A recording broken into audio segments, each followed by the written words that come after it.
The Last Race, an inspiring tale of Barko the dog. In the small, windy town of Santa Clara, there lived a scrappy, loyal dog named Barko. He was a mixed-breed mutt with bright, curious eyes and a fur coat of uneven shades of brown.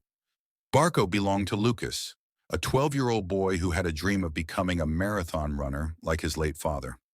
Lucas trained every day, running through the dirt paths that snaked across their village, with Barko faithfully trailing behind.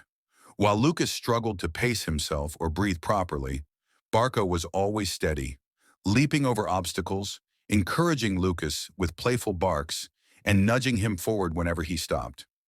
One day, the mayor announced a local race to raise funds for the town's school. It was open to everyone, even children, and the grand prize was a trophy and a year's worth of school supplies. Lucas's heart raced at the news. He saw it as a way to honor his father and help his struggling family.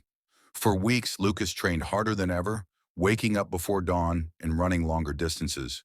But an unexpected storm hit Santa Clara just days before the race. The strong winds knocked down a tree, which fell on Lucas's leg during his run. Though it wasn't broken, the injury left him limping and in pain.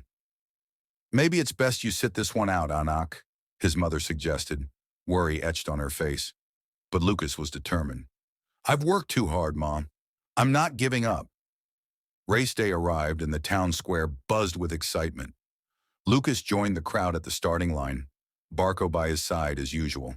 The whistle blew and the runners dashed forward. It wasn't long before Lucas started to lag behind.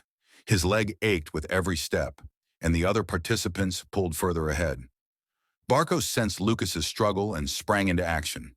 He darted ahead, turned around and barked loudly as if saying, "Don't stop now, you can do this."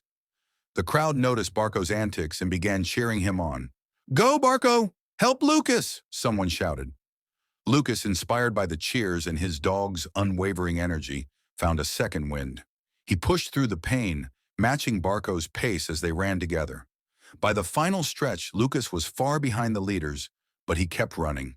Barko stayed by his side, and together they crossed the finish line.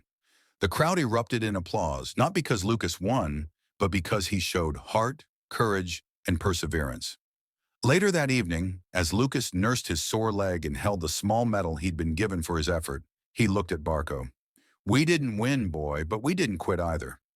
Thank you for being with me every step of the way." Barko wagged his tail and rested his head on Lucas's lap, his eyes filled with love. In that moment, Lucas realized that sometimes the real victory isn't in finishing first. It's in never giving up, especially when you have someone by your side who believes in you. And from that day forward, Lucas and Barko became symbols of resilience in Santa Clara, proving that no race is too tough when you run it with heart and a loyal friend.